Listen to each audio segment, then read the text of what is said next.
আসসালামু আলাইকুম ওয়া রাহমাতুল্লাহ।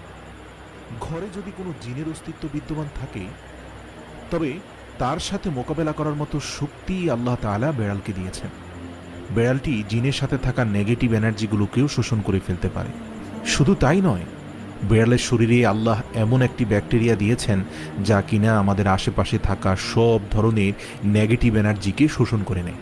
এছাড়াও বিজ্ঞানীরা বলছেন, আমরা যখন রাতে ঘুমাতে যাই তখন ঘরে পুষে রাখা বেড়াল সারা রাত ধরে আমাদের শরীর থেকে নেগেটিভ এনার্জি শোষণ করতে থাকে।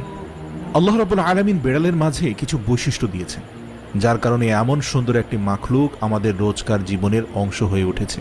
রাসূল সাল্লাল্লাহু আলাইহি সাল্লাম বেড়াল পছন্দ করতেন এবং বেড়াল পালন করার কারণে তিনি তার এক প্রিয় সাহাবীর ছদ্মনাম দিয়েছেন আবু হুরায়রা, যার শাব্দিক অর্থ দাঁড়ায় বেড়ালের পিতা। কেন একজন মুসলিমের বেড়াল পালন করা উচিত? গবেষণা করে জানতে পারা যায়, আজ থেকে ৮,০০০ বছর পূর্বে জঙ্গলের বেড়ালরা খাবারের খোঁজে জনবসতিতে আসতে শুরু করে। সে সময় জমিতে ইঁদুরের অত্যাধিক উৎপাত ছিল। সেসব ইঁদুরকে তাড়া করতে করতে একসময় বেড়ালরা মানুষের বসতিতে এসে পৌঁছায়। ওই সময়ে জমিতে থাকা ইঁদুরগুলো বেড়ালের প্রিয় খাদ্য হওয়ার পাশাপাশি মানুষের জন্য একটি বড় সমস্যার কারণ ছিল। বেড়াল সেগুলোকে মেরে ফেলায় তৎকালীন সময়ের মানুষ আর বেড়ালের মাঝে একটা সখ্যতা গড়ে ওঠে এবং তারা আস্তে আস্তে একে অপরের প্রতি আরও আপন হতে শুরু করে।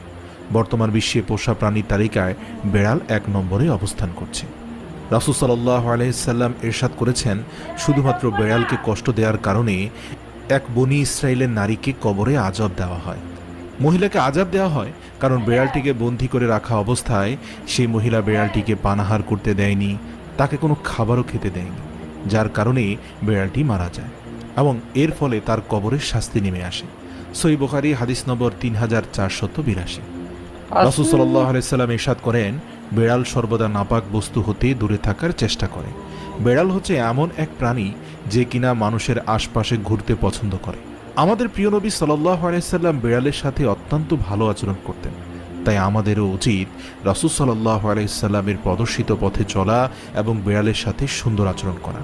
আর কোনো বেড়াল যদি অত্যন্ত হিংস্র হয়ে যায় এবং মানুষের সাথে খারাপ আচরণ করতে শুরু করে, তবে সেটিকে না মেরে দূরে কোনো জঙ্গলে রেখে আসাই শ্রেয়।